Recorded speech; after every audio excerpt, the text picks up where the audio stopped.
Hello, friend. Welcome back to the weekly live series from Lawyers Design School, Legal Design Thinking in Real Life.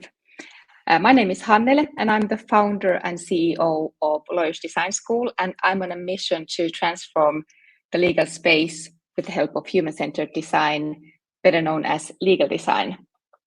And I'm teaching you how to add a human and creative touch to your everyday work so that you can be the lawyer your clients and the world needs you to be. The topic of today is contract design.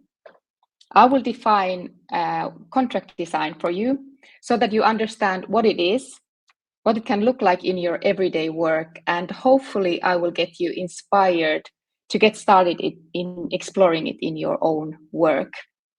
Now, if this is all very new to you, you may be thinking, how does design even relate to contracts or legal space? Isn't design something that designers do? Isn't design about a nice piece of furniture or a graphic designer creating nice looking posters and business cards? Don't you worry, I've got you covered. In this session, I will break down the contract design for you, demystify the word and the entire concept. And I'm also going to walk you through the old ways of doing contracts, where we are doing it wrong, and then what doing contracts with contract design looks like. And my purpose is really to make you think whether contract design might be something to look into in your own work as a legal professional. So let's get going. Let me back this up with the story. Some time ago, I needed to create terms and conditions for my legal design trainings and workshops. It was a completely new legal document that I needed to create to be attached to offers and order confirmations. And since I have drafted and worked with contracts during my entire career, over 20 years, it was no biggie, but the way I did it made me think about the change that has happened over the past 10 years. Because had it been me, say 10 years ago, I would have followed the old way of creating contracts. I would have approached the terms and conditions and the entire task from a lawyer's perspective. I would have written the contract from my own perspective, what is important for me in that document and my business, and how I and other legal professionals like judge would understand it. After all, I'm writing my contract for a judge, right? In case there was ever a huge fight over my service delivery, for example. So my drivers 10 years ago when doing contract work were, I wanted to save time. What's the fastest way to get this done and approved by the other party? I wanted to save efforts. What's the easiest way for me to get this done? I was thinking about risk management, of course. How can I remove risks from me and pass them on completely to the other party? And there was, of course, tradition. The contract needs to look and feel like a legit contract in order to make me and my business look legit and trustworthy. There was fear. Doing what everyone else is doing is tested and secure, feels safe. And there was also hiding and kind of trivializing my contracts, hoping that nobody would look at the contract so that we don't have to talk about it.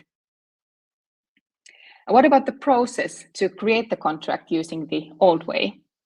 I would have used precedents, just copy pasting and tweaking, of course, not just copy pasting, but tweaking some good language from here and there. My research for the contract work would have been about understanding my business. What are the core issues to make the contract sound business-wise and manage risks efficiently? As for my tools in creating the terms and conditions back in the day, it would have been all text, nothing but text. And as a side note, I actually used to kind of savor the art of writing complicated text. The more stuff I was able to add in one sentence, the better.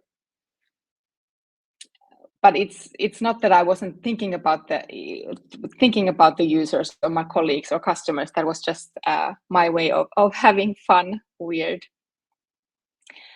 So coming to today, 10 years have passed, and luckily I've learned to do contracts in a different way. The way I nowadays do contracts is that I use contract design framework and the tools. That is a whole different approach to creating contracts. And with this new way, I approach terms and conditions from my customer's perspective.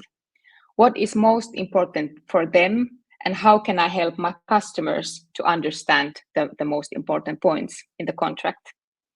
After all, I'm here to serve my customers, so I'm writing my contracts to them, right? So this time, when I designed my terms and conditions, my drivers were about simplification, how to make the terms and conditions easy for my customers. I wanted to save my customers time and efforts. What's the fastest way for the customers to get to results? In this case, the order accepted and getting to the real deal, which was the legal design workshop. I was looking at the balanced approach to risks. What is fair and what is transparent?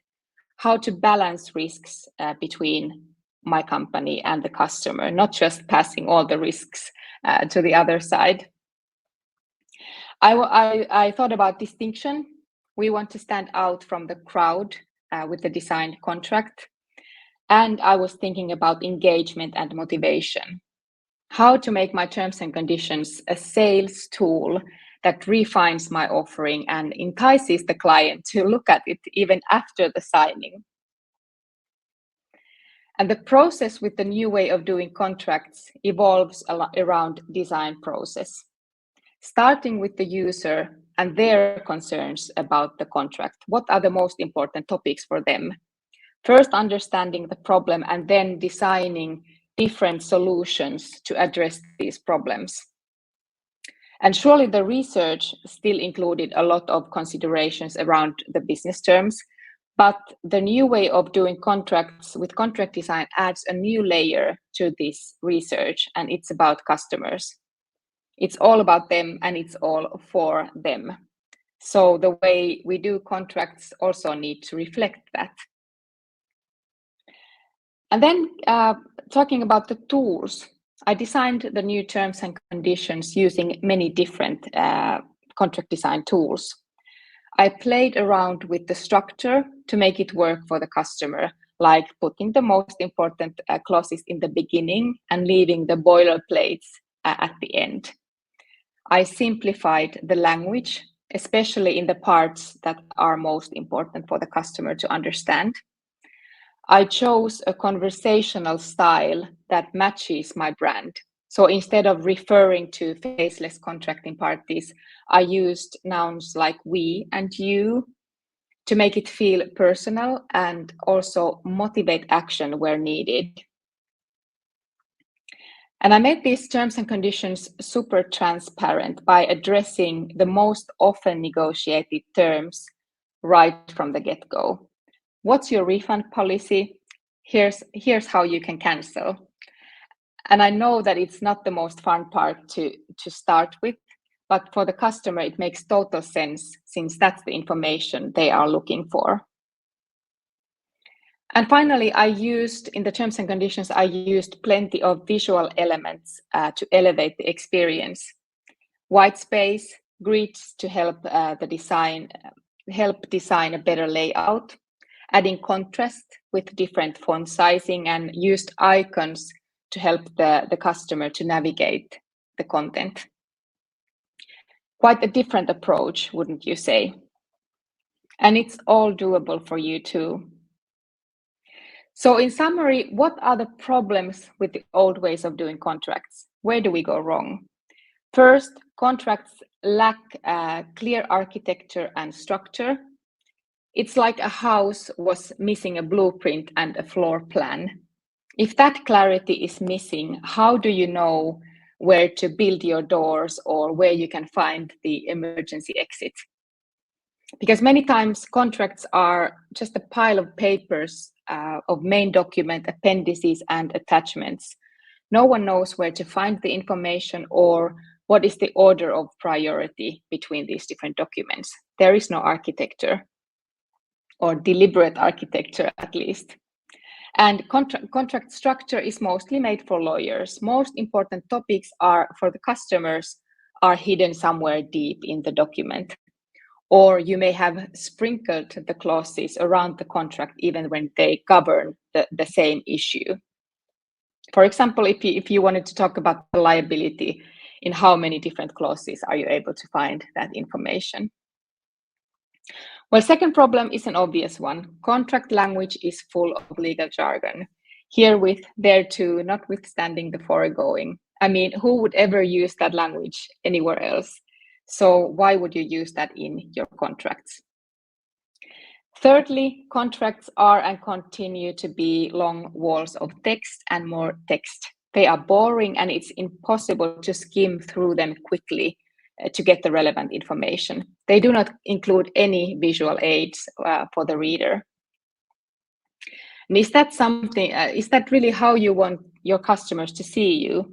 Boring and impossibly difficult. So getting back to where we started, what is contract design and how does contract design respond to these problems? In short, contract design is about making contracts easier for the user using legal design framework and tools. It's about structuring and presenting your contract in a new way. It's about taking complex legal writing and simplifying it with plain language. And it's also using visual law. It's about applying different visual elements in your contracts. And there are endless possibilities to visualize your content. So this is just kind of scratching the surface here. And all of this contract design work is really for the benefit of your customer, so that they can understand and close their deals faster, easier and faster. And what contract design means for you. If you are working with contracts, contract design gives you the framework and tools that you can use every day when you work on your contracts or any other legal documents or legal writing. If you keep up with the old way of doing contracts that I explained in the beginning, you are stuck with the old tradition. And by copy-pasting the existing, you keep copy-pasting the old dysfunctional ways. And contract design is a way out of this cycle. I hear many lawyers that are interested in legal design asking for tangible ways to start implementing legal design in their work. And contract design is one of the most concrete places to start. It truly gives legal design legs. For majority of legal professionals, the work is mostly about writing, and majority of legal professionals are thinking that there must be a better way to do this. I know I did, because I wish that someone had told me about contract design 20 years ago when I started my career. All those years I worked with complex contracts. I wish I had the framework and tools I now have, because the desire to make things simple for my colleagues and clients was always there right from the beginning, but I just didn't know how to get there. But the framework and the tools are now here, and I'm ready to teach you everything I know. Contract design allows you to use your creativity in a new way. I've always said that contract work is very creative, but contract design takes the creative work to a new level.